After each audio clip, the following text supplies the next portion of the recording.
उस लाल बारिश के दिन मेरी पत्नी ने मुझे गाड़ी से लेने का वादा किया था, लेकिन पलट गई।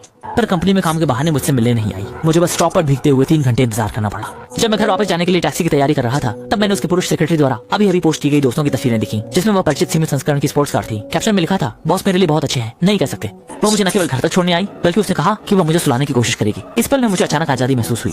मैं शायद बार बार कॉल या मैसेज करके शिया शाओनियन से सवाल कर सकता था, लेकिन अभी मैंने सिर्फ उसकी पोस्ट को लाइक किया। जब मैं घर पहुंचा तो शिया शाओनियन वापस नहीं आई थी। हालांकि मैंने जल्दी से नहा लिया था और सर्दी के लिए दवा ली, लेकिन सोने से पहले मुझे थोड़ा चक्कर आ रहा था।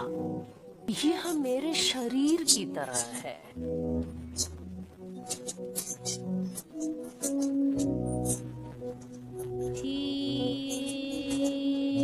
मैंने थोड़ी देर बैठकर सुना।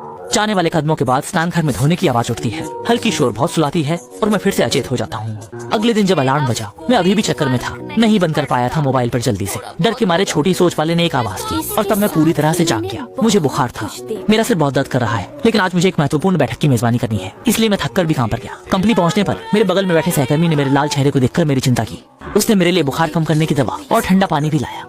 इसी शिया शान ने मुझे एक संदेश भेजा कि तूने मेरा नाश्ता क्यों नहीं बनाया, क्या तुम मुझसे नाराज हो जब से हमने शादी की है। शादी के बाद मैं हर दिन नाश्ता बनाकर काम पर जाता था, यहाँ तक कि हमारे ठंडे युद्ध के दौरान भी, लेकिन वह कभी नहीं खाती थी। आज सुबह मुझे सच में सिर दर्द था, लेकिन उसका इतना स्वाभाविक लहजा मुझे बहुत खराब लगा। मैंने संक्षेप में जवाब दिया, सिर दर्द, तुम खुद बाहर खाना खाओ, आज का दिन तुम्हारे लिए है।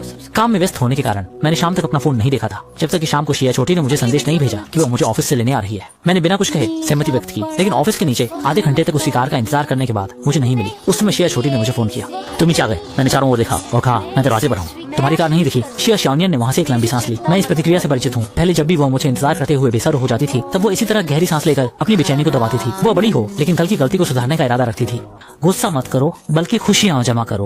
मैंने कुछ एहसास किया, क्या आप फोइंग बिल्डिंग में हैं? उसने मेरे संदेह पर असंतोष जाहिर करते हुए अपनी आवाज ऊंची की। जरूर, मुझे कैसा नहीं पता होगा कि तुम कहाँ काम करते हो। उसे वास्तव में नहीं पता था कि हमारी कंपनी पिछले साल 2 गलियों के पार एक और ऑफिस बिल्डिंग फुशिंग डाइजाइन बिल्डिंग में चली गई थी। जब हम वहाँ चले गए तो मैंने उसे पता भेज दिया था, लेकिन आज भी वह गलत जगह पर चला गया। मैं खुद वापस चला जाऊंगा, यहाँ सब एक तरफा सड़कें हैं, चलना मुश्किल है। शिया शाओनियन ने वहाँ एक पल के लिए चुप्पी साध ली थी। घर पहुँचने पर शिया शाओनियन पहले से ही सोफे पर बैठी थी। ये एक दुर्लभ दृश्य था हमारी शादी के बाद।